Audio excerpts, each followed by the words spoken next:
વિરામ બાદ ફરી આપ સૌનું સ્વાગત છે અને હવે સમાચારોમાં આપણે આગળ વાત કરીએ પાલનપુરની. તો પાલનપુર નગરપાલિકામાં કારોબારી ચેરમેન પિયુષભાઈ પટેલની અધ્યક્ષતામાં એક કારોબારીની બેઠક મળી હતી. આ બેઠકમાં કુલ 8 એજન્ડાઓ પર વિસ્તૃત ચર્ચા કરવામાં આવી હતી, જેમાં 2025-26ના રિવાઇઝ્ડ બજેટ અને 2026-27ના અંદાજપત્ર અંગે વિચારણા કરી અને નિર્ણયો લેવાયા હતા.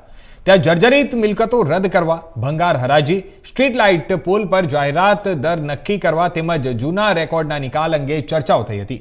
ઉપરાંત પીએમસી માટે દિશા સિવિલ એન્જિનિયરિંગ અને ટીપીએલ માટે CC Patel and associate private લિમિટેડની રિન્યુઅલ અરજી પર વિચારણા કરાઈ. શહેરી વિકાસ વિભાગના ઠેરાવ મુજબ માર્ગદર્શિકા અમલ બાબતે પણ નિર્ણયો લેવામાં આવ્યા હતા. પાલનપુર નગરપાલિકાની કારોબારી સમિતિની આજે બેઠકનું બપોરે 12 વાગે બેઠક બોલાવવામાં આવી હતી, જેમાં મુખ્ય મુદ્દા તરીકે પાલનપુરનું 25-26નું રિવાઇઝ બજેટ અને 26-27નું અંદાજપત્ર બજેટ જાહેર કરવામાં આવ્યું છે.